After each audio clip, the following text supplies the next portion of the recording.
таджикском селении Ланглиф приход весны отмечают с особой пышностью. Из поколения в поколение здесь передают обряды празднования одного из самых почитаемых в народе торжеств – День весеннего равноденствия и начало полевых работ.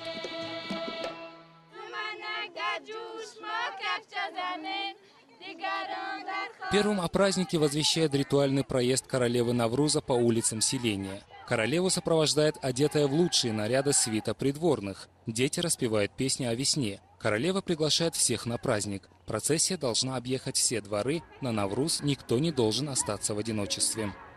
Я мечтала о том, чтобы стать в этом году королевой Навруза. В течение нескольких дней в глазах односельчан я буду представительницей весны.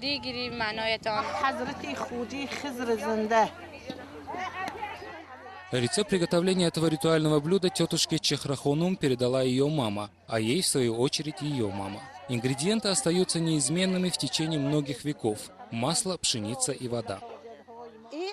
Точно так же готовили это блюдо и наши предки. Ведь раньше люди жили бедно, пища была скудной, потому что у них был лишь запас масла и пшеницы. Мы добавляем в блюдо сахар и приговариваем, чтобы Новый год стал сладким, а для вкуса добавляем соль. Так же, как и много веков назад, наши мужчины перед работой на земле едят только такую пищу. Она очень сытная. Украшением праздничного новогоднего стола местных жителей является блюдо курутоп. В его составе сушеные шарики из кислого молока. Курутоп подается в деревянной чашке. Едят его руками. Курутоп мы делаем не только по праздникам, он не приедается, хотя рецепт приготовления никогда не меняется. Так же, как и наши бабушки, мы растираем сушеные шарики из кислого молока и разогреваем на костре в казане. Затем добавляем мясо, зелень и большую лепешку. И это благодаря курутопу наши мужчины самые сильные и красивые во всей области.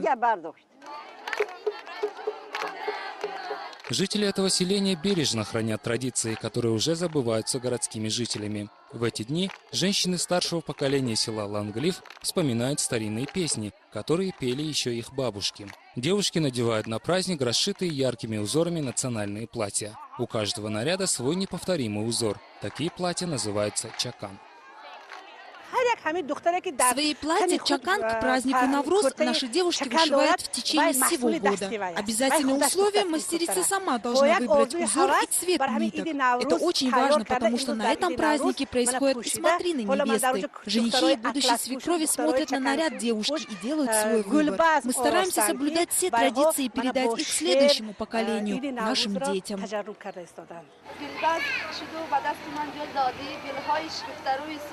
В молодежной игре «Гулбазм» участвуют две команды. Юноши и девушки соревнуются в умении рифмовать слова. Здесь важно не только уметь ловко складывать слова, но и не бояться оценок со стороны окружающих. Веточка абрикоса передается из рук в руки, продолжая поэтическую эстафету.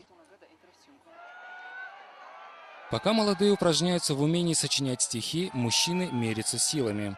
Дедушка Хакимджон бросает вызов жителю соседнего села – помериться силами в борьбе камарбанди. Схватившись за пояса халатов, соперники кружат друг друга, пока один из них не сдастся. Бросок через голову, и вот он, победитель. Зрители не сдерживают своих эмоций. Если понадобится, я могу сразиться и с молодыми. Я рад, что хоть и дожил до седых волос, но могу выйти в круг, и у меня до сих пор есть сила в руках. Я верю в себя и не побоюсь сразиться даже с чемпионом. Пусть выходят со мной на бой, посмотрим, кто сильнее.